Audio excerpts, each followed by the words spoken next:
Ambassador Nicolas de Rivière, France permanent representative to the United Nations. Welcome to Al Arabiya, sir. Hello, Talal. Hello, sir. I would like to start by asking about the Paris International Conference for Lebanon, which was held yesterday, Thursday, and hosted by President Macron, was able to raise more than $800 million for the Lebanese people and more than $200 million for the Lebanese army. Can you speak to us on the importance of this kind of aid to Lebanon at this bleak moment in the history of Lebanon? Well, Talal, France has always been at the side of Lebanon and will continue to protect and to help Lebanon. And this is why President Macron and Foreign Minister Barrot decided it's the right time to demonstrate our readiness to help. Lebanon is going through a very difficult period. There are military operations in the south, there are bombings in the south, but also in Beirut. More than 1 million Lebanese are on the road. So Lebanon, who is always going through a difficult situation, is going to an even more difficult situation now and definitely needs help. So this is why we took the initiative to have this conference. I must say it's a success because we raised, as you said, $800 million of humanitarian relief for Lebanon. And by the way, France gave an additional 100 million euro plus 100 million euro. With immediate effect. Yeah, immediate effect. So that's one. I think it's badly needed right now because the people need food, need drugs, need shelter. They are on the road. So I think this is something that needs to be done. Many participants were very generous as well. So it was a very clear demonstration of solidarity with Lebanon now. And as you said as well, one important element of the equation is to restore peace. And the Lebanese army is part of this equation. And this is why we raised also $200 million in support of the Lebanese army to have this army fulfilling its duties, meaning contributing to the security in the south of the country. But we may get back to that. Some in the region, and forgive me for saying that, they argue that President Macron and his foreign minister, Barrot, called for a ceasefire, but the call is not enough to establish a ceasefire. And that France, all it can do now is really to get active on the humanitarian level and helping the people in Lebanon, in spite of the Paris conference call for a ceasefire on Thursday. They explained that without a clear U.S. commitment to put pressure on Israel to accept a ceasefire, because, you know, Israel refused a ceasefire. They refused even the limited ceasefire, which was a French-U.S. plan for 6 weeks or something like that, to allow for the implementation, the full implementation of 1701. So they argue that without the American commitment to put pressure on Israel to accept a ceasefire, it will not happen. Do you agree with that sentiment? No. What I would tell you is that in Lebanon, but it will be true in Gaza as well, what you need is peace. You need a sustainable ceasefire. You need the bombings to stop, to make sure that you have to start with the ceasefire. Yeah, exactly. But Israel is not accepting it. Let me continue. You need a ceasefire, you need peace, because otherwise you will get dragged in a process of humanitarian relief, and you're just addressing the symptoms of a crisis, whether it's Gaza or Lebanon, and you're not addressing the root causes. So, of course, there are emergencies. We need to help the people in Gaza. We need, of course, to help the people in Lebanon. This is why we had this conference and raised $800 million. It is a matter of justice and emergency. It needs to be done. But this is not the best response. The best response would be to address the situation, to have a ceasefire, and to have a political solution. So we will continue to push for all. And France, in the case of Lebanon, asked for ceasefire on day one. We did it together with the US, President Macron and President Biden during the high-level week of the General Assembly asked for 21 days ceasefire, cessation of hostilities to allow for talks and implementation of practical solution in the south of Lebanon. This proposal remains on the table. It can be adjusted, etc. But we continue to interact with our American friends on this one. We definitely need, to go in this direction, cessation of hostility in a sustainable manner, resumption of talks on the political track in Lebanon.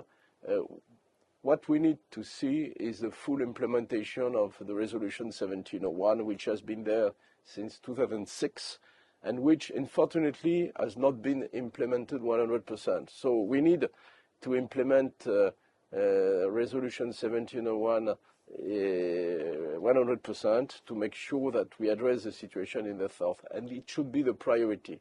Humanitarian relief may have and will have to continue, but this is not the best response. It's just you need a ceasefire and peace talks and a peace solution.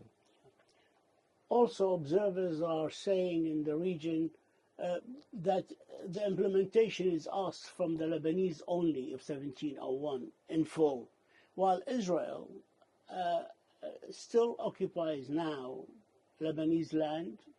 They also occupy the village of Gajar, which also, according to 1701, they should leave that Lebanese village. But nobody's demanding these. We are demanding the full implementation of Resolution 1701, which of course puts requests on Lebanon and also on the Lebanese government, deploy the Lebanese army in the south alongside UNIFIL, south of the Litani River, to make sure that this area becomes safe. It has not been the case in the last 18 years, which is the big issue, is probably one of the reasons we are witnessing the current crisis. But 1701 contains also other provisions: cessation of hostilities, number one, full respect of the territorial integrity of Lebanon, which is a message for Israel, no incursion, no presence on the ground, no occupation of territories. So it's very clear. Including air sovereignty. Air sovereignty as well. Yeah, it's there. So what we are asking is the full implementation of 1701, which puts obligations on Lebanon, of course, and some of these obligations have not been fulfilled, but which puts obligations on Israel as well. And the withdrawal of Israeli forces from Gajar? Full implementation of 1701. Lebanon Prime Minister Mikati said yesterday in Paris conference that once the ceasefire is established, Lebanon will deploy 8,000 Lebanese soldiers in the south. As a French diplomat and seasoned politician, do you think Lebanon is capable of deploying 8,000 soldiers in the south? I'm not the expert. What I do know is that we all need to help Lebanon to get there. UNIFIL, which is a UN peacekeeping operation deployed in the south of Lebanon, by the way, since 1978, has no mandate to conduct, operation against Hezbollah or to enforce a security situation. Is pretty much largely an observer missions. They have the mission to be deployed and to report. Yeah. The main task should be on the shoulders of the Lebanese army. It has not been the case in the last 18 years. Of course, the Lebanese army needs resources, trainings, support from outside, material, and we should all unite our efforts, the Europeans, the US, countries of the region, to help the Lebanese army to fulfill its duties, which is being deployed in the south, 8,000 if Prime Minister Mikati thinks it's possible. It should probably be incremental, but it should take place the sooner the better. I asked you a few days ago, whether the implementation of 1701 in full is enough without any amendments as it stands? And you answered me, yes, as it stands. Yeah.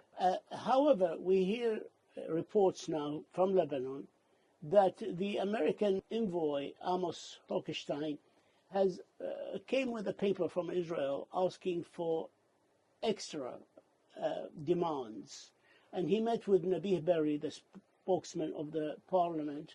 That include having Israeli soldiers and forces inside Lebanon to monitor the blue line, also to give Israel the right to fly within the Lebanese sovereign airspace whenever they want, also new mandates for the Lebanese army and for UNIFIL, more demands which the Lebanese spokesman for the parliament refused and gave Hochstein, the American envoy, their answer, which is now submitted to the Israeli government, and they're waiting for a reply. The answer is 1701 as it stands, full implementation of 1701 without any amendments. Do you support Lebanon in this position? We support the full implementation of Resolution 1701. As I said before, part of it, and probably a key provision of 1701, has not been implemented in the last 18 years, Correct. especially the deployment of the Lebanese army in the Correct. south, Correct. and it should take place now. It's not easy, it's difficult, but it should take place. So France's position is the full implementation of 1701, and 1701 will have to remain the only framework. So I think it will be the framework for this crisis, to resolve the crisis and to bring back peace. But without major amendment. No, right? we are not talking about amendment of 1701. We are talking about implementation of 1701. Now, if you talk about implementation of 1701, there are a number of things you need to do. You know, of course, providing support to the Lebanese army, maybe sequencing the commitments, etc., etc. So having a roadmap to get there is not a contradiction with 1701. But correct. Everything which will have to be done should be consistent with 1701 and not in violation of 1701. So it's very clear. As far as UNIFIL mandates is concerned, the mandate has been reviewed on a regular basis. You know, it's renewed each year at the end of August, and France is the country preparing the mandate. You're so, the pen holder on that, yeah, yes. we are always open to improve the mandate, you know, to improve the mandate, that's clear. Yes. But one thing should be clear. UNIFIL is not a Chapter 7 peacekeeping operations, so it's not operation. It's a temporary peacekeeping force. Yeah, it's temporary since 1978, but it has a de facto Chapter 6 mandate. It's not a Chapter 7, meaning they are not entitled to use coercion, force to implement their mandate. So, and I think it will remain like that. It's not a peace enforcement operation. It's not. Observing. Number one. And number two, keep in mind that a number of countries are contributing to UNIFIL. France, we have 700 troops. I think Italy has 1,200, Spain as well, yes. Indonesia 1,000, China 400. So these are 50 countries actually. Yeah, but these countries give troops to UNIFIL with a given mandate. So they need to be consulted as well if somebody wants to change their mandate. So, and I'm pretty convinced that most of these countries wants to keep a Chapter 6 mandate and not in a business to move this mandate into a kind of Chapter 7 peace enforcement mandate. Yeah. I don't think it's a credible option. If Israel continues with their actions, which you have documented, everybody has documented, what is the options open to you? Well, as you rightly said, in the first weeks of the Israeli operation in Lebanon, some UNIFIL positions have been challenged. There have been incidents. Some soldiers have been injured. And the Security Council, I must say, reacted in a very clear and unanimous manner. The Secretary General, of course, condemned this incidents, but the Security Council as well. At the initiative of France, we adopt unanimously a statement probably a week ago or 10 days ago, asking for full respect of UNIFIL mandates and full respect of the integrity of the Blue Helmet, the peacekeepers. You know, UNIFIL, this is a peace keeping operation, peace soldiers with blue helmets, white vehicles. They have a mandate. I don't think Israel can tell them move away from there. It's totally illegal. It's totally unacceptable. UNIFIL has to be able to implement its mandate, and we. From the Security Council, yeah, not even from the Secretary General. And we need to respect international law. If we don't abide by the rule, the world becomes a jungle. It's true for Lebanon, it's true for many other places. The French President Macron spoke earlier this month in favor of stopping arms deliveries to Israel that are used in the war in Gaza. The Spanish Prime Minister spoke on the same subject as well. Has there been any steps taken in this direction? It was only early this month that he spoke about the subject. Yeah, the President Macron has been very clear. He said France doesn't want to provide weapons to Israel that can be used in Gaza or for in situation where the Geneva Conventions basically would not be respected. Yes. And if you look at the military operation in Gaza, we are unfortunately witnessing massive violations of the Geneva Conventions. So we cannot be in a situation where this is done without support. On this point, Ambassador Nicolas de Rivière, permanent representative of France to the United Nations, we thank you for your insight and for this interview. Thank you so much, sir. Thank you, Talal. Thank you for having me.